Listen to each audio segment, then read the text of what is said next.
வணக்கம் மாணவர்களே, நான் இன்று உங்களுக்கு அணி இலக்கணம் பற்றிய முழு விளக்கம் தரப்போகிறேன். தரம் 6 முதல் 11ஆம் ஆண்டு வரையிலான மாணவர்களுக்கு மிகவும் பயனுள்ளதாய் இருக்கும். அணி இலக்கணம் முழுமையான விளக்கம்.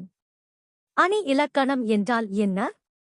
அணி என்ற சொல்லுக்கு அழகு, அலங்காரம் என்று பொருள்.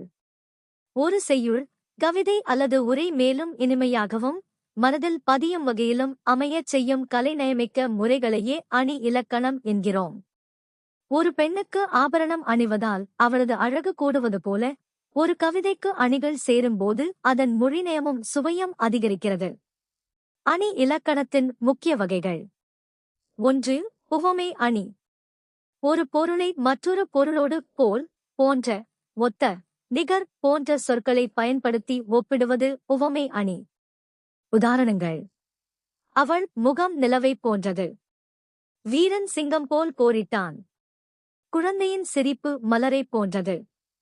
2. உருவக அணி. ஒப்பிடும் சொற்களை பயன்படுத்தாமல் ஒரு பொருளையே மற்றொரு பொருளாக கூறுவது உருவக அணி. உதாரணங்கள்: அவன் சிங்கம். அவள் மயில். தமிழ் அமுதம். 3. மோனே. அடுத்தடுத்த சொற்களின் முதல் எழுத்து அல்லது முதல் ஒலி ஒன்று போல் வருவது மோனே. உதாரணங்கள்: மலர் மலர்ந்து மணம் வீசும். காலை காற்று குளிர் கொண்டது. 4. எதுகை. அடுத்தடுத்த சொற்களின் இரண்டாவது எழுத்து அல்லது ஒலி ஒன்று போல் அமைவது எதுகை. உதாரணங்கள்: பாடு, ஆடு. காடு, வீடு. ஓரம், ஈரம், நேரம். 5. இயைபு. அடிகளின் அல்லது சொற்களின் இறுதி ஒலி ஒன்று போல் அமைவது இயைபு. உதாரணம்: கல்வி கற்போம் உயர்வோம். நல்லோர் பாதையில் நடப்போம். இங்கு உயர்வோம், நடப்போம் என்ற இறுதி ஒலி இயைபை உருவாக்குகிறது. அணி இலக்கணத்தின் பயன்கள். மொழிக்கு அழகையும் இனிமையையும் தருகிறது. கவிதை மனதில் எளிதில் பதிய உதவுகிறது.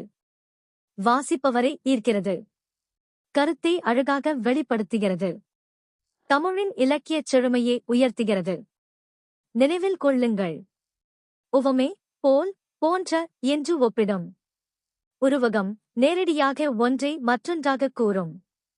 மோனே முதல் ஒலி ஒன்றுபடும். எதுகை இரண்டாவது ஒலி ஒன்றுபடும். இயைபு இறுதி ஒலி ஒன்றுபடும்.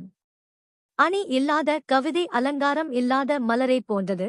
அணி சேர்ந்த கவிதை மணம் வீசும் மலரை போன்ற